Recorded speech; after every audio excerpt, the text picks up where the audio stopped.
«19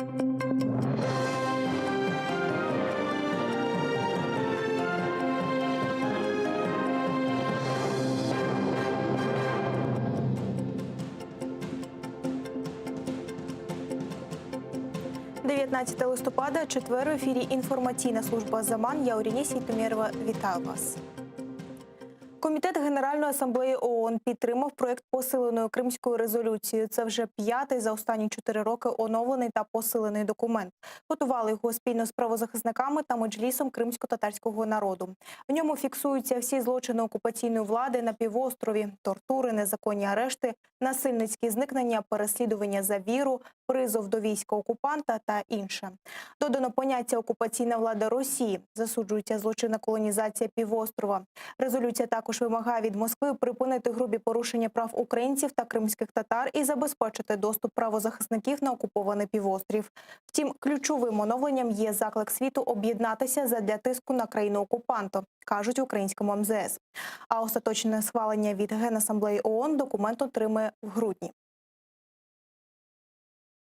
Наші акценти розставлені на спробі Росії як держави-окупанта змінити Крим демографічно, етнічно і ментально, залякуючи через систематичні переслідування, асимілюючи через насаджування російського громадянства і ненависть до України і її громадян, колонізуючи через масове переселення на півострів своїх громадян і витіснення наших людей з півострова. Самі ж окупанти резолюцію назвали брехливою. Так, зокрема, висловився так званий представник окупованого Криму при президентові Росії Владимирі Путіні Георгій Мурадов. А постійний представник України при ООН Сергій Кислиця зауважив, що через окупацію півострова кинули понад 45 тисяч людей. Це є лише частиною похмурої картини, що колись була гостинним українським півостровом. За підрахунками, 45 тисяч осіб вже покинули Крим, а держава-окупант переміщує до Криму власне населення всупереч Женевських конвенцій і протоколів. Нові міждержавні союзи та зміни до національного законодавства. Експерти з міжнародної політики розробили план деокупації та подальшої реінтеграції окупованого Криму та частини Донбасу. Базувалися на дослідженнях війн у Грузії, Нагірному Карабасі та на Балканах. Загалом 71 модель того, як держава має повертати свої території, поновлювати там свої закони та, найголовніше, повертати своїх людей.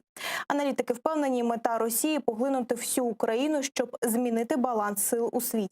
Ми ж маємо відповідати новим союзам і далі тиснути на окупанта санкціями.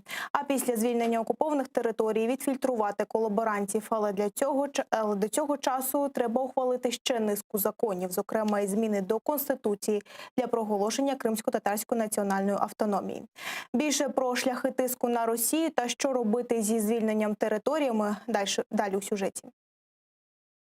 Денонсація угод про співпрацю з Росією, постійне посилення санкцій та модернізація війська – це можливий шлях до звільнення окупованих територій, кажуть аналітики центру «Українська призма». А протистояти бажанням Москви поглинути всю Україну мають нові геополітичні проекти та посилена співпраця із Заходом, зокрема і в оборонній сфері. Це буде стримуючим фактором, щоб Росія не втручалася у прямі бойові зіткнення.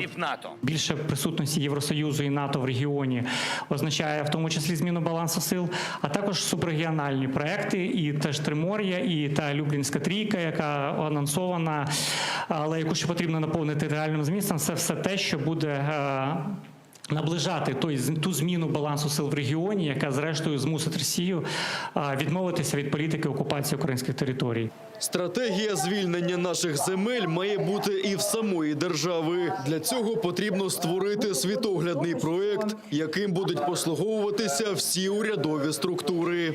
Є, я ж кажу, окремі моменти прописані і в стратегії національної безпеки, у воєнній доктрині, у морській доктрині. Але при всьому тому цілісного документа на державному рівні його нема. І, як показує досвід не лише України сучасний, але й досвід Молдови, Грузії, відсутність такого документу багато в чому ускладнює діяльність органів влади по деокупації. Санкційний тиск має тривати не лише до звільнення Криму та Донбасу, а й до повної реінтеграції територій, кажуть фахівці. Після відновлення там української влади має початися законне вичищення колаборантів та вимагання від Росії компенсації збитків. Саме реституція має стати фінальним етапом перед реінтеграцією. Тоді українська влада має реставрувати конституційний лад та спонукати якнайшвидший економічний розвиток територій, впевнені аналітики. Це могло б означати впровадження того ж законодавства про децентралізацію, яке зараз в Україні проводиться. І після того тільки говорити про якесь відродження економічне і соціально-економічне. Тобто говоримо про етап ренесансу. А відродження Криму має початися вже зараз з низки правових змін, каже народний депутат Рустем Умеров. Зміни стосуються передусім забезпечення політичних прав кримських татар як корінного народу України. Тріада так званих кримських законів і стане підмурком повернення і розвитку півострова. Зміни в Конституцію, частина 10 закону про корінні народи, закону про статус кримськотатарського народу як корінного народу України, не як нацспільноти, повинно бути головним інструментом або фундаментом деокупації Криму. Тому ми повинні також не забувати, що коли ми деокупуємо, ми повинні реінтегрувати. А реінтеграція не може бути без розвитку як народу, так і території. Аналітики закликали уряд продовжувати тиск на Росію і в міжнародних судах. Підтримали створення міжнародного майданчика для перемовин по Криму, але порадили об'єднати теми звільнення півострова та окупованої частини Донбасу. План з 71 пункту від деокупації до реінтеграції називають порадником для держави. Невдовзі його мають презентувати парламентарям та урядовцям. Владислав Стужук, Заман, АТР. За заклики повернення окупованого Криму штраф до 500 000 рублів або 4 роки ув'язнення. Російська Держдума ухвалила низку законів про кримінальну відповідальність за заклики до відчуження нібито російських територій. Російські депутати підтримали в третьому читанні пакет відповідних законопроєктів. Згідно нових змін, якщо публічні заклики вчинені вперше, то особі загрожуватиме адміністративна відповідальність у вигляді штрафу до 60 тисяч рублів. Для посадових осіб до 100 тисяч рублів, а для юридичних осіб до 300 тисяч рублів. Якщо публічні заклики здійснені з використанням ЗМІ, інтернету або соціальних мереж, передбачаються підвищені розміри штрафів. У випадку повторних закликів людину можуть засудити до позбавлення волі на строк до 4 років. А за дії по відчуженню російських територій передбачається покарання у вигляді позбавлення волі на строк до 10 років. За одиночний пікет на підтримку кримських татар потрапили у відділення поліції. У Росії у місті Кудрово Ленінградської області затримали 5 активістів стратегії 18. Ольга Смірнова, Ільяс Ешрєв, Асан Момджі, Владислав Шепіцин та Дмитро Негодін вийшли на вулиці міст із засудженням агресивної політики Росії з лозунгами «перестати переслідувати кримських татар». Це не сподобалося поліції. Вони затримали активістів за буцімто несанкціоновану з владою акцію. Наразі на всіх чекають судові процеси. Нагадаємо, російські активісти з Санкт-Петербурга і Москви об'єдналися в безстрокову акцію під назвою «Стратегія 18» на честь дня депортації кримських татар. Вже 4 роки щомісяця 18 числа активісти виходять на вулиці міста з метою розповісти про ситуацію в окупованому Криму та з вимогою припинити політичні репресії та звільнити усіх політичних бранців.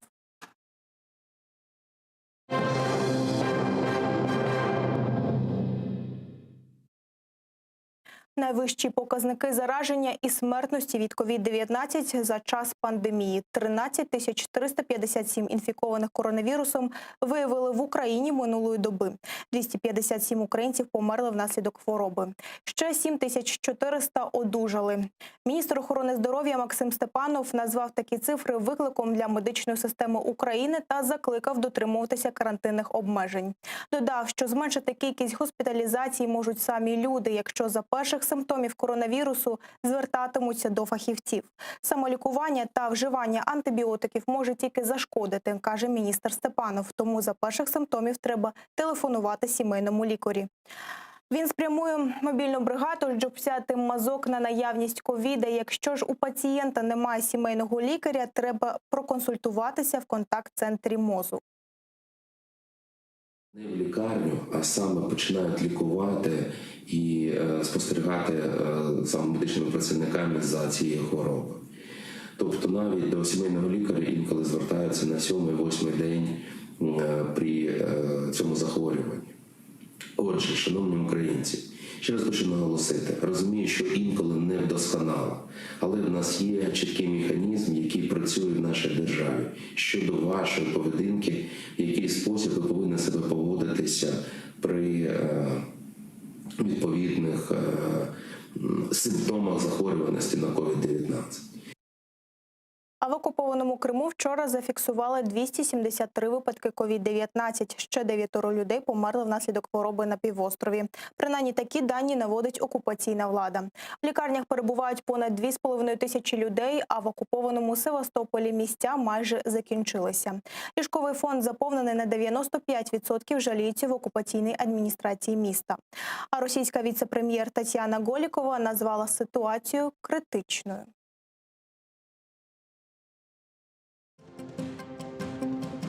Це все на цю мить. Вже за кілька хвилин ефір продовжить мій колега Роман Спірідонов, а о 21-й дивіться «Заман» кримсько-татарською Шевкетом Наматулаєвим. Будьте здорові, до зустрічі!